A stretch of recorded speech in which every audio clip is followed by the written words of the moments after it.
Welcome to my YouTube channel. आज का हमारा टॉपिक है opamp integrator. Opamp integrator opamp की ही एक एप्लीकेशंस है। इसमें हम रजिस्टर की जगह फीडबैक रजिस्टर की जगह कैपेसिटेंस का यूज़ करते हैं। इतना डिफरेंस होता है, अदरवाइज सेम ही है। हमारा जो ओपेम होता है इसमें हमने नेगेटिव टर्मिनल पर इनपुट वोल्टेज दिया है थ्रू द रजिस्टर, यानी कि एक रजिस्टर लगाकर इनपुट वोल्टेज दिया, जो यहाँ से करंट जाएगी वो आई जाएगी, और ये हमारा कहलाएगा इन्वर्टिंग ओपेम, क्योंकि नेगेटिव टर्मिनल पर हमने इनपुट वोल्टेज दिया और प्लस को हमने ग्राउंडेड किया है, तो ये हमारा इन्वर्टिंग ओपेम है। और आउटपुट और नोड के बीच में हमने एक कैपेसिटर लगाया है। सो दैट पहले इसकी डेफिनेशन देखते हैं। The circuit diagram of opamp as integrator show in figure, यानी कि ये हमारा सर्किट डायग्राम है ओपेम का। This circuit produce the output voltage, जो हमें आउटपुट वोल्टेज मिलेगा विच इज़ टाइम इंटीग्रल। नाम से ही पता चला इंटीग्रेटर है, यानी कि टाइम इंटीग्रल होगा इनपुट वोल्टेज का, यानी कि जो हमें आउटपुट मिलेगा वो इनपुट वोल्टेज का इंटीग्रेशंस करके हमें आउटपुट देगा। This is an inverting op-amp, ये इन्वर्टिंग ओपेम है क्योंकि नेगेटिव टर्मिनल पर हमने इनपुट वोल्टेज दिया है। In which feedback resistor RF is replace by the capacitor CF, यानी कि जो हमारा फीडबैक रजिस्टर था उसको हमने कैपेसिटर से रिप्लेस कर दिया, बदल दिया है। Opamp integrator are used in sweep generator, यानी कि इसका हम यूज़ किसके लिए करते हैं? स्वीप जनरेटर के लिए करते हैं, फिल्टर्स के लिए, सिमुल्टेनियस स्टडीज़ इन एनालॉग कंप्यूटर्स। इसका यूज़ इन चीज़ में किया जाता है। एडवांटेजेस भी कह सकते हैं इसको और यूज़ भी। अब इसका मैथमेटिकल ऑपरेशन देखते हैं। Expression for output voltage apply KCL law at node G we get, यहाँ पर हम किरचॉफ्स लॉ अप्लाई करेंगे। किरचॉफ्स लॉ क्या कहता है? आने वाला करंट इज इक्वल्स टू जाने वाला current.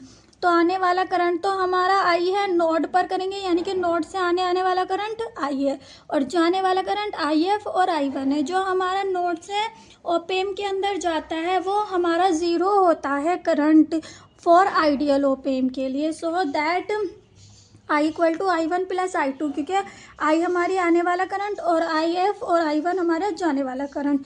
But for an ideal opamp RI equal to infinitive, सो I1 equal to zero. So from equation first इन दोनों के बीच का रेजिस्टेंस जो होता है वो इन्फिनिटिव होता है, इसलिए हमारा ये I बराबर ज़ीरो हो जाता है। इससे पिछली वीडियो में ये बताया गया है, लेकिन R बराबर हमारा V अपॉन होता है I। अब हमें I बराबर V अपॉन R रखेंगे।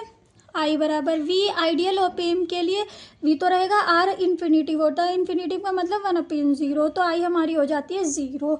सो दैट I1 हमारा ज़ीरो होगा। यहाँ से I बराबर IF आ जाएगा क्योंकि I1 हमारे ज़ीरो है। अब I बराबर क्या होगा? V अपॉन R होता है। सो दैट जहाँ से हमारा करंट स्टार्ट हुआ VS माइनस VG, यहाँ से स्टार्ट और यहाँ ख़त्म है, तो VS माइनस VG, इसकी लिमिट है VS माइनस VG तक। VS minus VG upon R, क्योंकि I बराबर होता है V अपॉन R, तो VS minus VG upon R equal to IF। क्योंकि यहाँ पर कैपेसिटर लगा हुआ है तो इसको dQ/dt लिखेंगे, कैपेसिटर का फॉर्मूला।